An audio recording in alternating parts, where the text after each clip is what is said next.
Buksan natin ang ating mga Bible sa Matthew chapter 11. Ang ating text ay ito yung very familiar, verses 28 to 30. Pero ating basahin ng verses 25 para sa context.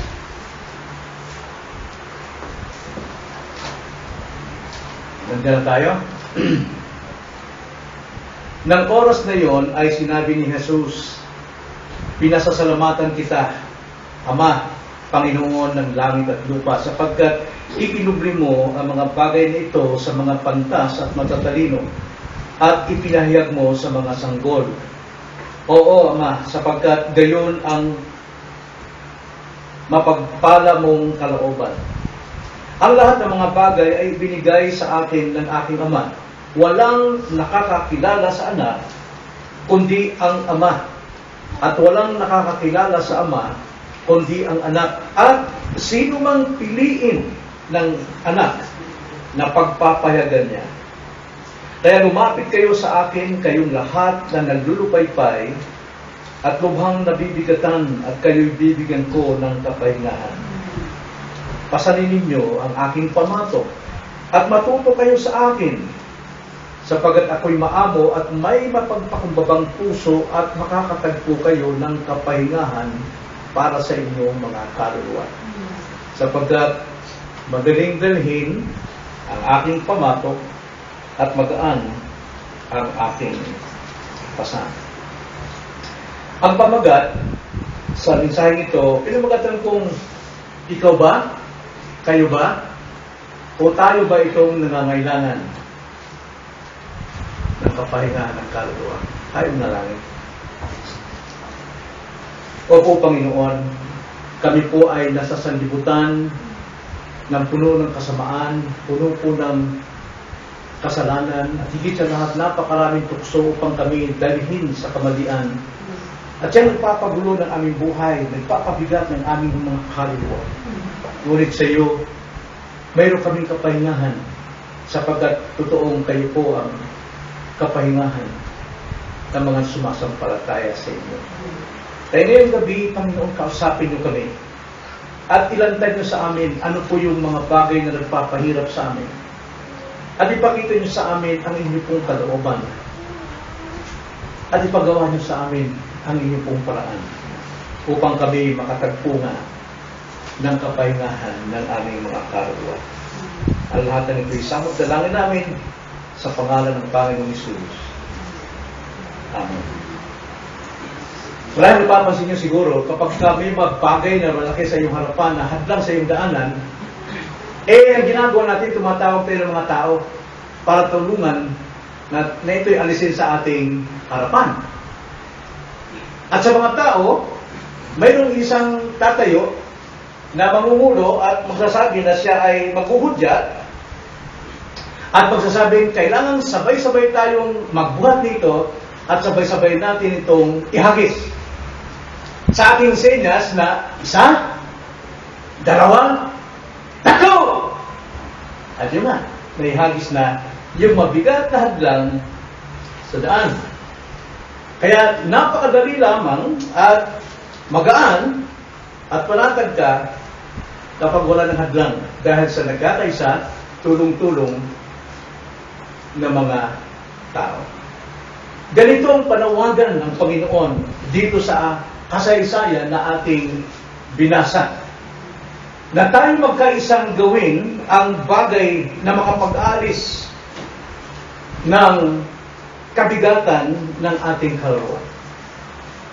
So ang Panginoon ay magbibigay ng mga hudyat na siyang dapat nating gawin nang sa ganon ay tayo po sama-sama na magkaroon ng totoong kapahingahan. Now, anong mga hudyat ito ng Panginoon na sinasabi dito sa ating talata?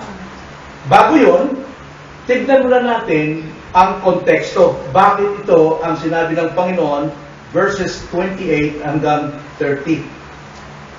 Na mapapansin natin sa Matthew 11 sa 20, verse 20 hanggang 24, pinangaralan ng Panginoon ang tatlong bayan, ang Chorazin, ang Bethsaida, at ang Capernaum. Na alam natin, ang Capernaum, ito yung kanyang home base. Dito kadalasan nagpapakita ang Panginoon ng maraming himala. Dito siya nagpapagaling ng mga may karamdaman, nagpapalakad ng mga lumpo, nagpapadilat ng mga bulag. At nakita nila ang himala ng Diyos sa pamagitan ng ating Panginoon Kristo. Pero binaliwala nila ang gawa ng Diyos sa kanilang kalagitnaan. Kaya ganda ng mga ginagawa ng Diyos sa buhay nila, pero hindi nila ito pinansin. Binaliwala nila ito. Nakita nila at naranasan ang mga kabutihan ni Jesus sa kanilang mga buhay, upang sa ganon, kanila itong panghawakan at panaligan na si Jesus na nga ang siyang Mesiyas, nagdarating para sa ikaliligtas ng mga taong sasampalataya sa Kanya. Pero sila ay nagkasala ng kawalang pansin at pagbabaliwala sa kabutihan ng Diyos. At dahil dyan, ang Panginoon ay nangaral sa kanila. At ang pangaral sa kanila ay hindi po kahabagan, kundi paghukom, kaparusahan. At alam natin kapag ang Panginoon ay nangaral sa atin ng judgment, ng hatol, bumibigat yung ating puso. Bumibigat yung ating kaluluwa. Mayroon tayong guiltiness sa ating puso dahil doon sa ating nagawang kasalanan na mabigat pala ang ibubunga. Pero dahil dyan, ang Panginoon naman ay nanalangin sa Ama at nagpasalamat siya. Sapagkat itong magagaling at matatalinong mga tao, hindi nila pinansin at hindi nila makita ang kabutihan ng Diyos, bagkus may mga maliliit at mga mapagpakumbaba na itinuring ng Panginoon na mga bata sanggol. Kaya ang prayer niya doon sa verse 25 hanggang 27, sabi ng Panginoon, nagpapasalamat ako, Ama, sapagkat hindi mo ipinakita sa mga matatalino ang mga gawa, mga kabutihan ninyo, kundi ito'y pinahayag ninyo sa mga maliliit, sa mga sanggol. At, sabi ng Panginoon, walang sino mang nakakilala sa anak maliban sa Ama. At walang nakakilala sa Ama maliban sa anak. At doon, sa pipiliin ng Panginoon na kanyang pagpapahayagan. Kaya, mayroong pagkakilala. Yung mga matatalino at yung mga mabababa, pareho lang kanilang problema. Problema, hindi dun sa kanilang ginawang kasalanan, kundi dahil doon sa bigat ng consequence o bunga ng kanilang kasalanan, kinokonsensya sila ng Panginoon. At dahil dito, nanawagan ng Panginoon sa verse 28, doon sa mga itinuring niyang mga sanggol, mga mapagpakumbaba, mga mananampalataya na hindi nagmamalaki sa Diyos. Ang sabi niya, lumapit kayo sa akin. Kayong lahat na nandulupaypay at lubhang nabibigatan at kayo bibigyan po ng kapahingahan. Pasanin ninyo ang aking pamatok at matuto kayo sa akin, sapagkat ako'y maamo at may mapagpakumbabang puso at makakatagpo kayo ng kapahingahan para sa inyong mga kaluluwa. Sapagkat madaling dalhin ang aking pamatok at magaan ang ating pasan. Now, hindi po bigat ng kasalanan ang kanilang nadama, ito mga tao. Kundi, yung bigat po ng guilt ng kanilang kasalanan. Tulad sa atin. Kapag tayo may nagawa na alam nating mabigat na kasalanan, hindi tayo makatulog. Hindi tayo magkaroon ng katiwasayan. Lagi tayong binabangungot, palagi niyan. Guilty ang ibig sabihin nun. Guilty. Dahil yung bigat ng kanilang guiltiness sa kasalanan ay pilit nilang ginagamot sa pamagitan ng pagsunod sa kautusan. Ito yung nagpapabigat pa ng kanilang guiltiness dahil sinusubok nilang sundin ang lahat ng kautusan upang sila'y maging matuwid. Pero hindi sila nalilinis sa guiltiness. Dahil ang kautusan, sabi nga ni Pablo sa Romans 7 verse 7 to 8, ang sabi ni Pablo, ano nga ang ating sasabihin? Ang kautusan ba'y kasalanan? Huwag na huwag mangyari. Hindi totoo yan. Gayon may, hindi ko sana nakilala ang kasalanan kung hindi sa pamagitan ng kautusan. Sapagkat hindi ko sana nakilala ang pag-iimbot kung hindi sinasabi ng kautusan. Huwag kang mag-imbot. Ngunit ang kasalanan, pagkakita ng pagkakataon sa pamamagitan ng utos, ay gumawa sa akin ng sari-saring pag-iimbot. Sapagkat kung walang kautusan, ang kasalanan ay patay. Ibig sabihin, sa tuwing lumalapit sila sa kautusan para sundin ang utos nito, nang sa ganun mawalan kanilang guiltiness, lalo pa nilang nadidiscover na higit pa pala silang makasalanan. Dahil ang kautusan naglalantad ng ating natatagong kasalanan. Kaya lalo bumibigat yung kanilang kaluluwa. Wala silang solusyon. Hindi pala solusyon yung talagang sundin ang kautusan sapagkat yun ang maglalantad ng iyong kabahuan ng kasalanan. At hindi lang yun. Ang ginagawa ng mga tao dito ay sinusunod ang tradisyon. Ang tradisyon. Yung tradisyon ng tao na itong paraan, magtiri ka ng kandila, okay, lumuhod ka ng ganito, 7 Bernes, o ganito, hindi rin nakapaglilinis ng kanilang guiltiness, ng kanilang kasalanan. Bagos ang sabi pa nga ng Panginoon sa kanila sa Mateo 15, versikulo 8-9, ganito ang sabi ng Panginoon, iginagalang ako ng bayang ito sa kanilang mga labi, ngunit ang kanilang puso ay malayo sa akin. At walang kabuluhan ang pagsamba nila sa akin. Bakit? Dahil itinuturo nila bilang mga aral ang mga alituntunin ng mga tao. Nagiging aral daw ng Diyos yung mga batas ng tao dahil sa tradisyon. Na, ang sabi nga ni Pablo, na ang kautusan at ang tradisyon na yan ng kautusan, ito'y naglalantad ng ating kasalanan upang tayo ay magtiwala sa tanging tagapagligtas at tagapagpatawad ng kasalanan. Walang iba kundi si Yesu Kristo. Itong sabi sa Galatia 3:23 hanggang 25. Ngunit bago dumating ang pananampalataya, nabilanggo tayo at binabantayan sa ilalim ng kautusan. Tayo po ay alipin ng kautusan. Sa tuwing tayo nag-aaral ng kautusan, sa tuwing sinusunod natin kautusan, lalo lang dumadami ang kasalanan, kaya tayo nabilanggo dyan. Hanggang sa ang pananampalataya ay ipahayag. Hanggang dumating ang pananampalataya kay Yesu Kristo. Galatia 3:23 sa 24. Kaya ang kautusan ay naging ating taga-supil hanggang sa dumating si Kristo. Ganyan. Upang tayo'y ariing ganap sa pamagitan ng pananampalataya kay Kristo. Yung kautusan, yung tradisyon, lalo tayo nitong inaalipin, nasa sumpa tayo ng kasalanan sapagkat ito naglalantad sa atin ng kasalanan at yan, ang layunin ng kautusan ay dalhin tayo kay Kristo upang sampalatayanan si Kristo na siya lamang ang tanging tagapagligtas ng ating kasalanan. Verse 24, kaya't ang kautusan ay naging ating taga-supil hanggang sa dumating si Kristo upang tayo'y ariing ganap sa pamamagitan ng pananampalataya. Kaya, kahit anong gawin ng mga tao sa panahon ito, lalo silang nababaon sa kanilang konsyensya. Walang solusyon. Hanapin mo man sa ibang tao, sa ibang lugar, ang solusyon ng iyong problema sa iyong sarili, hindi mo matatagpuan. Dahil ang pinakamalaking problema ng tao ay ang kasalanan at ang binubungan nito. So ano ngayon ang mga hudyat ng Panginoon para tayo ay makatanggap ng kaginawaan ng kaluluwa? Mayroong 4 na mga hudyat ng kapahingahan.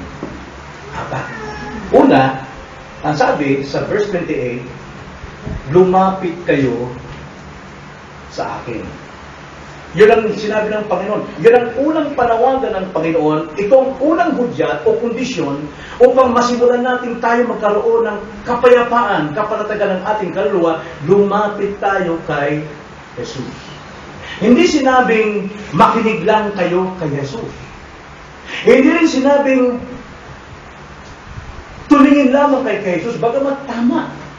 Sapagkat pag sinabing makinig kay Jesus, alam natin, Romans 10:17, ang pakikinig ay pinagmumula ng pananampalataya.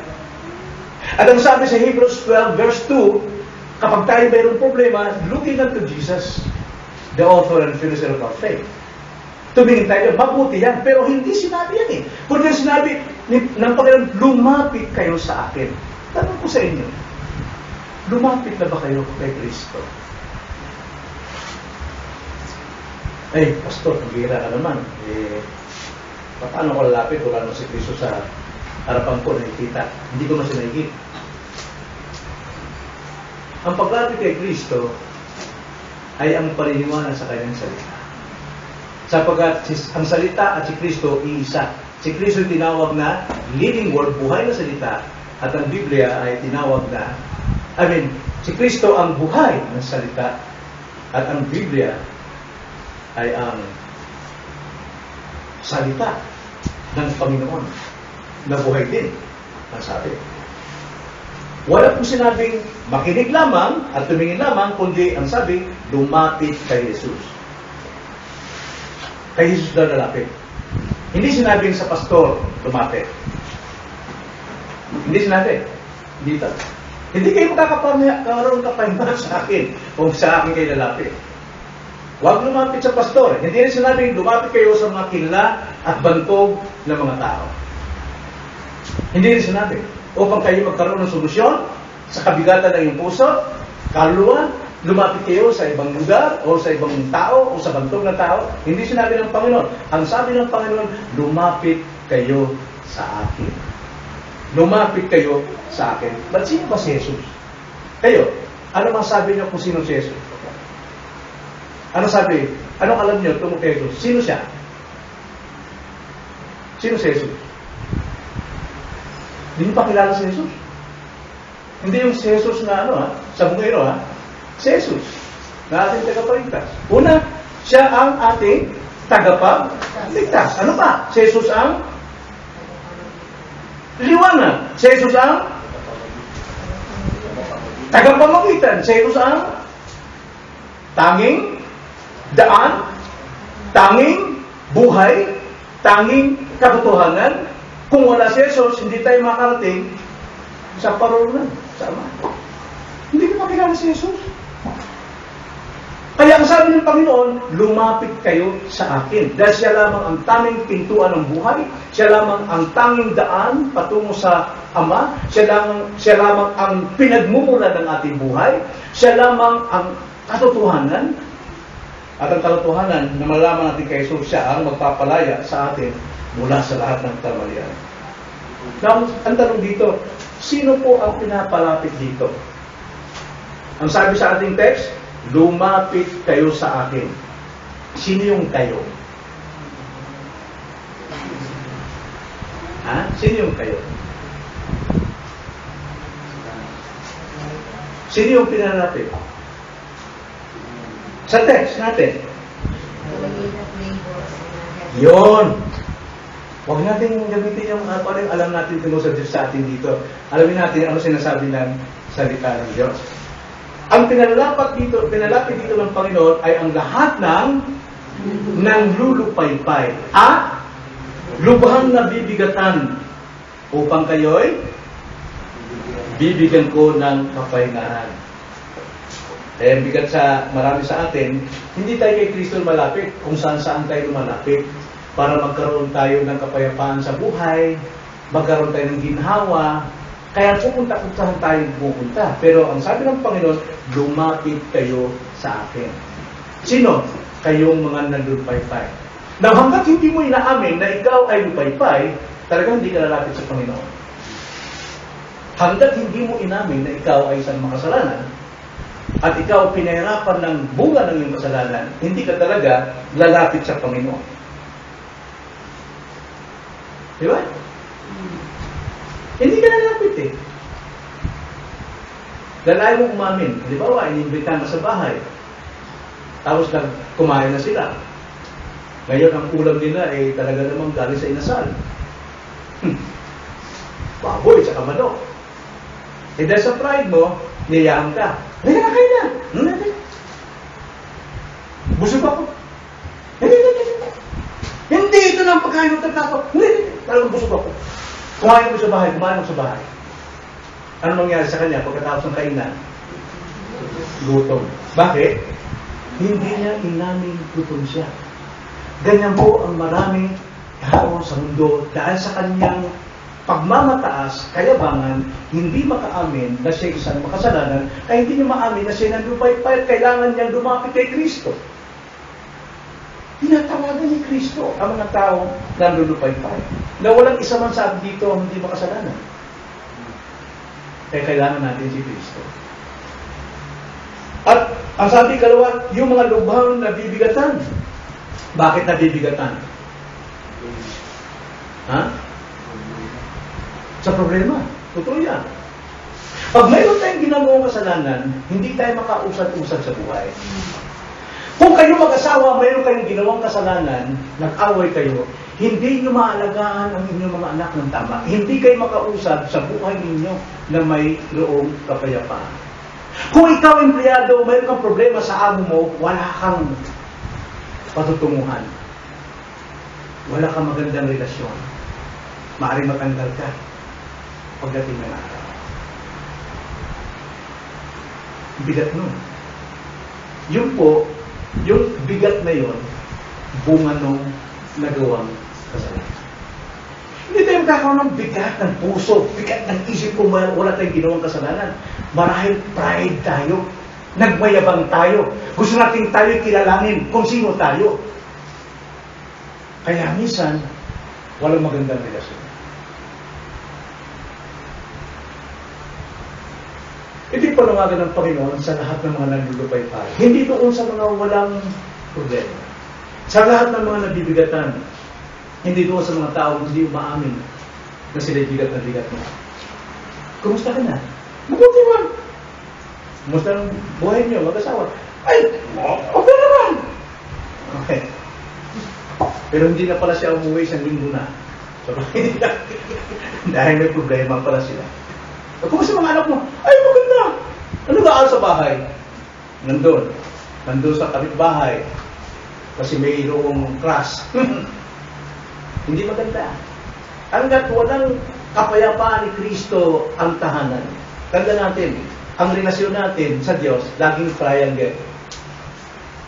Ito ka, lalaki, ito ka, babae. Pag wala si Kristo sa gitna ninyo, subukan nyo. Dalawang guhit lang, tapos walang gitna. Sira yan. Pero kung mayroong gitna dyan, si Kristo, matibay. Hanggat hindi nyo inamin, may problema. Hanggat hindi kinagkaisa, gaya ng ating illustration kanina, dapat may senyas. May hutsa. Isa, dalawa, tatlo. Sama-sama natin resolbahin ang problema. At ang solusyon nito, lumapit kay Kristo. Ikalawa rito, na hudyat na sinabi ng Panginoon, tuloy natin. 28, lumapit kayo sa akin, kayong lahat na ng lupay-pay at lubhang nabibigatan, at kay biduin ko ng kapahingahan. Ikalawa, pasanin ninyo ang aking pamato. Yun ang una. Anong una? Lumapit kay Jesus. Ngayon, ikalawa, magpasan tayo ng pamato ni Jesus. Magpasan tayo ng pamato. Kailangan natin paliwanag ito. Kung ano itong pagpasan, ano itong pamato, alam natin pamato sa kalabaw o sa baka, na mayroong may hinihila, nag-aararo. Hindi na mahihila yung araro kung walang pamatok eh. Hindi rin makapag-araro yung magsasaka kung walang kalabaw na nilagyan ng pamatok. Kung tali lang, hindi po pwede. Kailangan talaga mayroong yugo. Nang sa ganon, ay madaling agaraw. Sinabi ni Jesus dito, una, pansinin natin yung sinabi niya, pasanin ang aking pamatok. Pag sinabi pong pasanin, ano ang nasa isip niyo pag nagpasan? Pagka mayroong pinapasan, ano yung pinapakita ito sa atin? Pag sinabing pasan, trabaho yun. Right? Tayo, lagi nagtatrabaho ng kasalanan. Pero ang Panginoon din, ay nagturo sa atin magpasan. Dapat trabahuin din natin. Trabahuin din natin yung ating sarili. Bagamat ang kaligtasan ay sa Diyos, pero mayroon tayong trabahuin yung ating conversion. Okay? Una, ang pagsabing pasanin, ito ay nagpapahiwatig lang trabaho. Hindi ito automatic. Pag sabi, Lord, naniniwala ko sa'yo, wala na akong problema. No. Pasanin mo. Trabahuin mo. Kung may kulang ka sa mga anak mo, ayusin mo.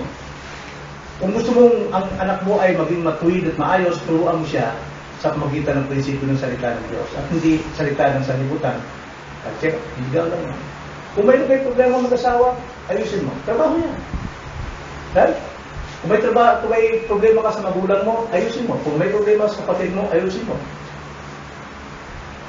Kung sabihin siya may kasalanan, at ako walang kasalanan, pride, di nakikita yan. At ikalawa, nagpapahiwatig ito ng ano? Pag sabing mayroong pamato, pasanin. Nagpapahiwatig ito ng pagtitiis. Ang pagsunod sa kalooban ng Diyos, kailangan dito ang pagtitiis. Kailangan dito ang tiyaga. Pagtitiis. At hindi lang yung pagtitiis, hindi lang trabaho ito, hindi lang pagtitiis, kundi pag sinabing magpasal, ay sakripisyo. Alam mo yung kalabaw, pag nilagyan mo ng yugo, nagsasakripisyo siya, di ba? Parang bigyan ng kayusan yung kanyang amo. Makapagtanim ng mais, makapagtanim ng palay, nang sa ganun sumagana ang buhay ng amo. Tayo din, magsasakripisyo tayo magpasan, nang sa ganun sumagana ang ating pamilya, maayos ang ating relasyon, higit sa lahat sa Diyos. So, hindi ito madali, hindi ito automatic. Pag sabi hindi madali, ibig sabihin, hindi ito kailangan ng pagkilos. Kailangan din natin ng pagkilos. At ikalawa, anong papasan eh? Kulang yun. Kanyang pamatok. Hindi sinabing basta magpasan ka lang ng pamatok. Anybody can do that. Sino man tao pwede kumuha ng pumatok niya? Ay, yung pamatok ng kapatid ko, ako na papasan. Hindi pwede yun. Maaaring mabigyan mo ng kasiyahan yung kapatid mo, pero manatili pa rin sa problema niya. Pero kailangan pasanin mo yung pamatok ni Kristo para sa kanya. Pamatok ng Panginoon. Kaya bang pamatok ang pinapasa ng mga tao dito sa panahon ni Jesus Christ? Yun ang laging, yung pang nagpapabigat ng kanilang konsyensya, ng kanilang guiltiness. At ang pamatok nila ito, hirap na hirap sila makaahon sa batas ng mga Hudyo, batas ng mga Pariseo, at tradisyon ng mga Eskriba at Pariseo. Hindi sila talaga makaahon doon. Iba yung pamatok ni Kristo. Dahil ang pamatok ng sanlibutan, ito'y pag-alipin ng ating kaluluwa. Samantalang ang pamatok na inaalok ng Panginoon ay kapahingahan ng ating kaluluwa. Kapahingahan ng kaluluwa. Magkaiba yun. So, kailangan pasanin natin ang pamatok ni Kristo. So, anong picture niyo? Ang kay Kristo yun, na pamatok, hindi katulad ng pamatok ng ibang mga relihiyon, kalayaan talaga. Ang isa pa doon, pag sabing aking pamatok, kasi alam nyo, ang konteksto, doon sa panahon ni Jesus Christ, kapag ka nag-aararo, bihira yung single na baka ang ginagamit para mag-aararo ng bukid para magtanim ng trigo. Hindi. Kadalasan, ang konteksto roon, o ang kalagayan, costumbre doon, pagka nag-aalaro, dalawang baka. Dalawang baka ang ginagamit. Kaya, yung pamatok, dalawang mapasan. Kaya sabi ni Jesus Christ, aking pamatok. Ibig sabihin, nakapasa na siya ron sa kabila. Kailangan mong pasanin yung kabila. Hindi ka mag-iisang magdurusa, o magtrabaho, o magtiis, o magsakripisyo. Kasama si Kristo. Yun ang kanyang pangako. Kaya magaan eh. Magaan. Then, ikatlo, na hudyat ng Panginoon. Unang hudyat ng Panginoon, lumapit kayo sa akin. Lumapit kay Jesus. Ikalawa, magpasan tayo ng pamatok ni Jesus. At ikatlo, mag-aral tayo sa Panginoong Jesus. Alam yung pamatok na sinabi ng Panginoon? Pag-aaral. Pag-aaral kay Jesus. Bakit kailangan nating pag-aaral tungkol kay Jesus? Para makilala natin siya. Now, ano naman ang kabuluhan para makilala natin si Jesus? Meron ba kayo nasasagot? Pakibasa ng John 17:3. Pakibasa ang John 17:3.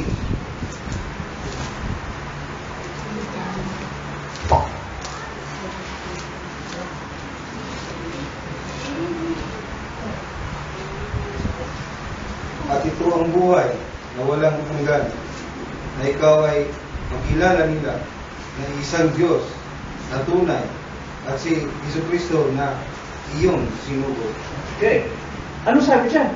Buhay na walang hanggan pa lang makilala si Jesus. Kaya sabi ng Panginoon, mag-aral kayo sa akin. Hanggat hindi kayo nagkaroon ng buhay na walang hanggan, walang kapahingaan ng inyong kaluluwa. Dahil ang kaluluwa niyo patungo sa dagat-dagatan ng buhay sa impyerno. Kaya sabi ng Panginoon, panawagan niya, hudyat niya, mag-aral kayo sa akin. Alam niyo, ano kaya ang kadalasan hinihingi ng mga apostol para sila turuan ng Panginoon? Sa Bible, lumapit ang mga apostol para turuan sila. Basahin natin ang Lucas 11:1. Sige nga, sino ang makapagbasa? Tulungan na natin ito. Lucas 11, versikulo 1. Siya'y nanalangin sa isang lugar at nang siya'y makatapos, sinabi sa isa sa kanyang mga alagad, Panginoon, turuan mo kaming manalangin, gaya ni Juan na nagturo sa kanyang mga alagad. Okay.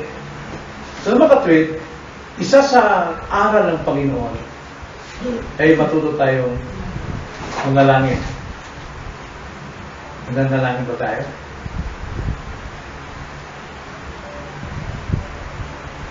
Yun ang kailangan. Pag sinabi ng Panginoon na manalangin, napakalaga yun. Dahil totoo, siya rin ang sasagot. Pero hindi siya sasagot hanggat hindi natin ginawa yung kanyang kalooban na manalangin. At hindi pa rin yun. Ngayon, pag-aralan pa natin si Jesus sa pagitan ng kanyang salita, Romans 10:17. Makibasa daw, Romans 10:17. Si Dilisay. Kaya ang pananampalataya ay nanggagaling sa pakikinig, at ang pakikinig ay sa pamamagitan ng salita ni Kristo. Okay, napakalaga yung mapakinggan natin ang salita ni Kristo. Dalawang paraan yan eh. Sa pangangaral at mismo ito sa sarili, sa iyong puso, napapakinggan mo kung ano sinasabi. Right? At dahil sa pag-aaral natin sa salita ni Kristo, tayo ay nagkakaroon ng pananampalataya. Na paano kung wala tayong binabasa? Wala tayong Biblia.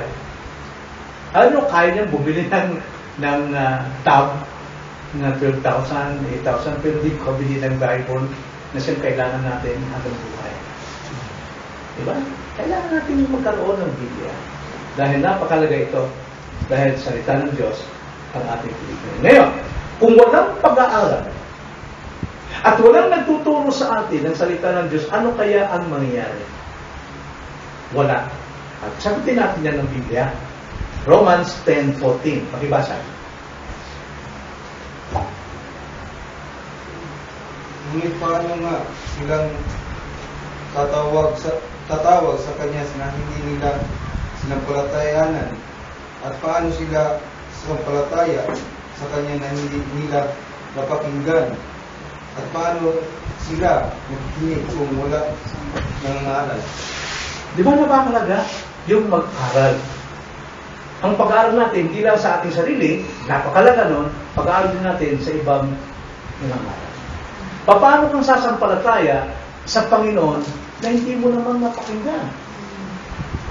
At paano ka makapakinig kung wala namang nagtuturo? Kaya napakalaga ng salita ng Diyos na dapat mag-aral. Ang sabi ng Panginoon, mag-aral kayo sa akin. Pakibasa na nga sa Hosea chapter 4 verse 6 sa Old Testament. Hosea chapter 4 verse 6. Doon sa mga tab, siyempre, tingnan. Okay. Ang aking bayan ay nawawasak dahil sa kulangan ng kaalaman. Kapag sa itinakuloy mo ang kaalaman, tinatakuloy din kita bilang aking bayan. Diba? Anong sabi daw? Ang bayan ng Diyos, tayo yun, sa panahon na yun, ay mawawasak. Nawawasak dahil sa kakulangan ng kaalaman. Bakit? Wala bang Biblia? Wala bang pera pang bilhin ng Bible? Meron eh. Kung gusto nyo talaga magkaroon ng Biblia, meron. Pero anong kasunod? Pakibasa na doon sa kasunod. At yamang ito'y, at yamang iyong nilimot ang kautusan ng iyong Diyos. Hindi, doon pa rin sa talatang yun. Ay, Kalagitnaan. sapagkat itinakwil mo ang kaalaman. Yun, itinakwil mo ang kalaman. Ayaw mo talagang mag-aral. Ayaw mo talagang malaman kung sino si Jesus. Ayaw mo magbasa ng kanyang salita. Kaya yung sinasabi ng Panginoon, mag-aral kayo sa akin. Kaya tayo na mismo ang maghahanap ng ating kapahamakan. Gulong-gulong buhay natin. Isipan natin. Dahil ayaw nating mag-aral. Kaya napakalaga po ang pag-aaral ng salita ng Diyos. Dahil kung wala kang kaalaman sa salita ng Diyos, hindi magpapakilala ang Diyos sa iyo. Di ba? Hindi magpapakilala.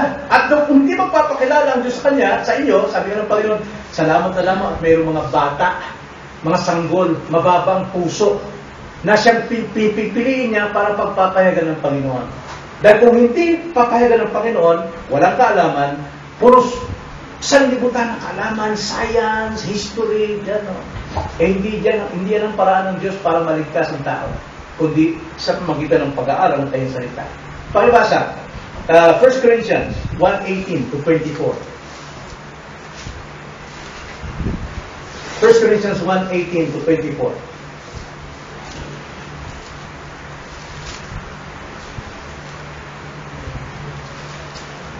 Medyo mahaba, no?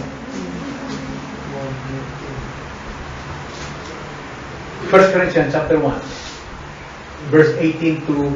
Sapagkat ang salita ng krus ay kahangalan sa mga napapahama. Ngunit sa ating na iniligtas, ito ay kapangyarihan ng Diyos. Saglit lang ha. I-correct lang natin dyan. Yung pagkakabasa ng iba dyan, ng mga reliyoso, ganito pagkasabi, sapagkat ang krus ay kahangalan sa mga napapahama. No? Ganyan ang pagkakabasa. Ngunit sa atin na iniligtas, ito ay kapangyarihan ng Diyos. Kaya mahalaga sa kanilang krus, maglagay dito. Pero hindi yan sinabi ng Bible. Ang sabi ng Bible, sapagkat ang mensahe ng krus, ang salita ng krus, the word of the cross, ano ba yung mensahe sa krus? Si Jesus ay namatay para sa makasalanan tulad natin. Pero sa iba, krus lang. Kaya nagsasabit ng krus. Mali po ang pagkakabasa nila. Kundi, ang salita ng krus ay kahangalan sa mga napapahama. Ngunit, sa atin na mga naniwala na iniligtas, ito ay kapangyarihan ng Diyos. Tuloy, verse 19. Sapagkat nasusulat, aking wawasakin ang karunungan ng marurunong at ang pagsinawa ng mga matatalino ay aking bibiguin. Okay. Nasaan ang taong marurunong? Nasaan ang iskriba? Nasaan ang binasang makapagtalo ng panahon ito? Hindi ba ginawa ng Diyos na hakalan ang karunungan ng kalibutan? Okay, hanggang doon lang muna. Ang sabi dyan, winasak ng Panginoon yung karunungan ng matatalino. Mga mahilig magipagdebate. Wala silang parurunan, wala silang mapapakinabangan para sa kanilang kaluluwa. Wala. Verse 21. Sapagkat yaman sa karunungan ng Diyos ay hindi nakikilala ng sabibutan ng Diyos sa pamamagitan ng karunungan nito, ay kinalugdan ng Diyos na ligtas ang mga sumasampalataya sa pamamagitan ng kahangalan ng pangangaral. Okay, kita niyo? Ang Diyos, hindi siya nagpapakilala sa anumang taas ng karunungan sa libutan. Kahit ikaw na ang pinakamataas, paggatong na tagumpay, pinakamataas na pinag-aralan, hindi yan ang ginagamit ng Diyos para siya maligtas. Kundi ang ginagamit ng Diyos ay yung sabi ng mga matatalino, kahangalan niyang preaching na yan. Pero yun ang ginagamit ng Diyos para magligtas ng tao. Tuloy. Sapagkat ang mga Hudyo ay hinihingi ng mga tanda at ang mga Grego ay mahal ng karunungan. Subalit ipinangaral namin ang Kristo na itinako sa krus na isang nakitusuran sa mga Hudyo at kahangalan sa mga Hintil. Ngunit sa kanila na mga tinawag, maging mga Hudyo at maging mga Grego, si Kristo ang kapangyarihan ng Diyos at ang karunungan ng Diyos. Okay. Mayroong dalawang tao, grupo ng tao rito, ang Hudyo at mga Griego. Ang mga Hudyo, ang hanap nila, himala. Sa Bisaya pa, miracle. Kung walang miracle, walang Diyos. Sabi nila. Pero yung sabi ng Griego, sabi niya, magtanong kayo sa akin. Itanong mo sa akin. Dahil hanggat hindi na ibigay sa iyo ang tamang sagot sa tanong mo, wala ka rin kaligtasan. Sino yun? Yun. Yan ang mga grupo ron. Pero ang sabi ng Panginoon, hindi siya gumamit ng ganung klaseng tanungan. Kundi sabi ni Pablo, sa magitan ng pangangaral. Pangangaral, pagtuturo, pag-aaral tungkol kay Kristo. Yun ang kaligtasan at kapangyarihan ng mga maliligtas. Dito pa lamang mga kapatid, mayroon na tayo isang conclusion eh. Gaano man kataas, gaano man kayaman yung hinahangad mo, at gaano man ang pangarap mo sa bagay na yun na siya maging kasagutan ng problema mo, tungkol sa iyong pamilya, tungkol sa iyong asawa, hindi mo matatagpuan. Kasi ang talagang totoong problema mo ay kasalanan. Hanggat hindi na-resolba ang kasalanan ito na walang ibang makapagliligtas sa iyo ay si Kristo lamang, manatili ka sa kaguluhan at kapahamakan. Yan po ang sinasabi rito ng Panginoon.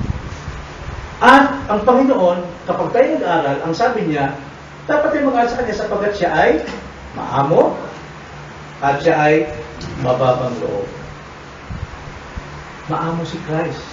Hindi kanya hatulan. Hindi kanya ikukondem, pero ikaw kautusan, kondenado ka. Pag yan ang sinunod mo, basta sundin mo na yung kautusan. Okay ka na. Pero hindi mo alam, ang kautusan ang nagkukondem sa iyo, paputungo ka sa impyerno dahil napakaamit libot-libot, milyon ang kasalanan mo. Hindi ganun si Christ. Maamo siya. Ako'y namatay para sa iyo. Sumampalataya pala sa akin. Mag-aral pala sa akin. Yan ang sabi ng Panginoon. At pang-apat, so ano yung hudyat ng Panginoon dapat natin gawin? Uno, lumapit ka kay Jesus. Dos, magpasan ka ng pamatot na Jesus. Tres, mag-aral ka sa Panginoong Jesus. May pang-apat. May pang-apat eh. Ano yung pang-apat? 29 to 30. Umasa tayo sa pangako ni Jesus. Hindi siya magbibigay ng hudyat sa ating lumapit sa Kanya, magpasan ng pamatok niya, at mag-aral sa Kanya kung hindi niya ibibigay ang pangako niya. Kaya umasa tayo sa pangako ni Jesus. 29 to 30. Ganito ang sabi. Pasanin ninyo ang aking pangako at matuto kayo sa akin sapagkat ako'y maamo at may mapagpapakambang puso at makakatagpo kayo ng kapahingahan para sa inyong mga kaluan. Yun. Asahan natin yun. Na kapag tayo lumapit sa Kanya, na tayo magpasan sa Kanya, na tayo mag-aral sa Kanya, ang pangako, ang sabi dyan, kayo ay makakatagpo ng kapahingahan para sa inyong kaluan. Ang sabi dyan. So, may kita natin unang-unang pangako niya itiyak. Yeah. Gaya ng kanyang turo sa Matthew 7:7, atong ating ang basahin sa yun. Kapag tayo nananalangin, ang sabi ni Jesus Christ, siya na rin nagpapatunay na ang kanyang pangako ay kanyang gagawin. Ang sabi dyan, humingi kayo, anong sagot? At kayo mabibigo. Hindi. Ang sabi ng Panginoon, humingi kayo at kayo'y bibigyan. Humanap kayo at kayo ay makakatagpo. Tumuktok kayo at kayo'y pabuksan. Ganun yun. Then sa verse 8, lalo pa niyang pinaliwanag, sapagkat ang bawat humihingi ay tumatanggap at ang humahanap ay nakakatagpo at ang tumutoktok ay pinagbubuksan. Ganun yung pangako ng Panginoon. Tulad dito, ang sabi niya, at kayo'y bibigyan ko ng kapahingahan ng inyong mga kalooban. Anong dapat gawin? Lumapit sa Kanya? Magpasan ng Kanyang pamatok? Mag-aral sa Kanya upang ang apat, umasa sa Kanyang pangako kapahingahan. Di ba? Kung kung ating titignan, hirap na hirap yung mga tao ito sa kanilang pasanin eh. Di ba? Hirap na sila eh. Pero bakit nasabi ng Paul, kayong mga nabibigatan, kayo na mapaypay. Ako po yung Panginoon. Bigat na bigat na sa pasan ko. Pasanin ninyo ang aking pamato. Ah, hindi ba lalo pang papabigat yun? Hirap ka na. Nandun pa yung nga, pero sabi ng Panginoon, pasanin mo ang aking pamato. Hindi ba pahirap yun? Yan ang akala ng maraming tao. Kapag ka ang iyong paniniwala na ang pagkilala at pagsunod kay Kristo ay problema sa buhay mo, mabigat sa iyan. Kapag ka ang pag-aaral mo tungkol kay Jesus ay sagabal sa buhay mo, mabigat sa iyan. Pero kung isipin mo na ito lamang ang tanging solusyon upang maibsan ka sa lahat ng kabigatan ng kaluluwa mo, magaan yan. Ruben, ikaw yung gagamitin mong testimony ngayon.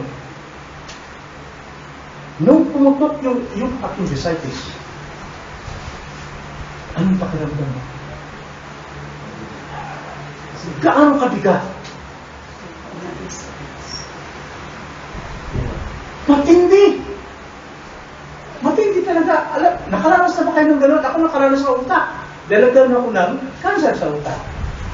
Pagka sumasakit, yan lang iuntog ng aking ulo. Bang! Kabukol-bukol yan. Dahil pakiramdam ko, pag nasasaktan ko, doon ako may ibsan. Doon sa kanya.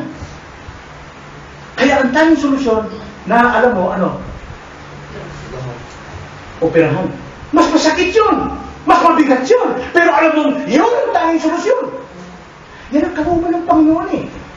Akala mo, bigat na bigat ka na at bibigyan ka pa ng bigatan ng Panginoon, hindi yung parusa, hindi yung pagpapabigat, kundi yun ang tanging paraan upang ikaw'y maibsan sa iyong kabigatan ng kaluluwa.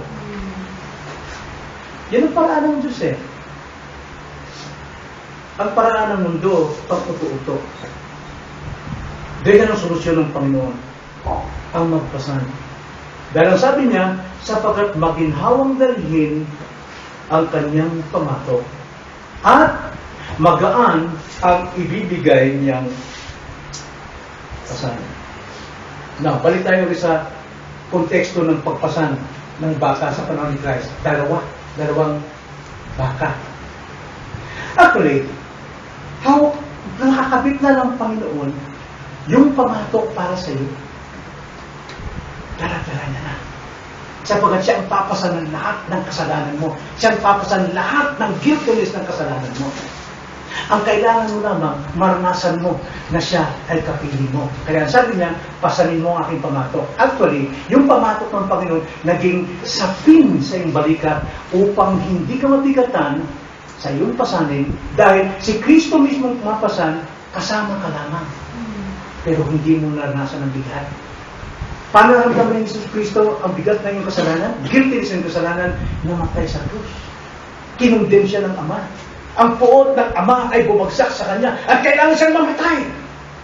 Nang sa ganoon, mabuhay sa muli upang ikaw na sumumpalataya ay magkaroon ng totoong kapahingahan ng iyong kaliwa. Buhay na walang hanggan. Kaya ang pamagat natin, ikaw ba? Kayo ba? O tayo ba itong nangangailangan ng kapahingahan ng kaliwa? Kung may problema, mga kapatid sa pamilya, magsama-sama, magkaisa. At isang mabuudya, etong gawin natin, perang pagkasunduan natin. Yan ang ginagawa sa family devotion eh. Yan ang ginagawa. Ang tatay talaga ang tatayo upang pangunahan ang kanyang buong pamilya at ang kanyang asawa. At kung hindi sumunod ng asawa, hayaan mo siya. Hindi siya ang Panginoon na dapat mo sundin. Hayaan mo ang Panginoon ang magbukas ng puso niya at mabigat yun dahil may consequence, may guiltiness. Mahirapan pagdating sa panahon na yun na maramdaman yung kasalanan niya, tiyak, bababa siya. Kailangan ang lalaki ang tumayo. At sabihin sa mga anak, itong pag-alam natin sa salita ng Diyos. Pagkatapos, ito ang ugali mo anak, sabi sa Biblia, dapat baguhin niya. Tsaka anak, mayroon tayong pag-pray ngayon. Wala tayong pera. pambayad ng kuryente. Kailangan lahat tayo mag-pray. Alam mo, mag-pray yung anak mo kung ikaw mismo ang mangunguna para sa kanila. Mag-pray yan. Lord, kung naman yung papa ko, wala kaming pambayad ng kuryente. Alam mo yung panalangin ng isang bata, yun ang pinapakinggan ng Panginoon. Kaya sabi nga sa ating binasa kanina, salamat Ama, sabi ni Jesus Christ, na hindi mo pinayag sa mga matatalino at marunong ang bagay nito, kundi sa mga taong may ugaling batang mapagpakumbaba. Ikaw ba ito? Kayo ba ito? O tayo ba ito? Magkaisa tayo. Tayo manalangin. Panginoon, salamat po sa inyong salita. Tunay, Lord, ang salita ninyo ang makapagbibigay ng kalakasan ng aming puso, sapagkat ito po nagbibigay sa amin ng kalakasan ng pag-asa. Sapagkat ang pag-asa, Panginoon, ay hindi pa namin nakikita. Sapagkat anumang pag-asa na amin po makikita na, ay hindi po pag-asa. Kundi kami umaasa sa inyo na Diyos, na Espiritu, at gumagawa ng mga bagay na imposible sa aming mga buhay. Kaya, Panginoon, gamitin po ninyo ang mensahe ito na magkaroon po ng pundasyon ng aming puso, sa aming pamilya, sa aming negosyo, sa aming iglesia, na magkaisa, Panginoon, na magpasan ng mga kabigatan. Nang sa ganon, matanggap namin ang pangako ninyo, kakayahan ng tayo. So, aming dalangin sa pangalan ng Panginoon Jesus.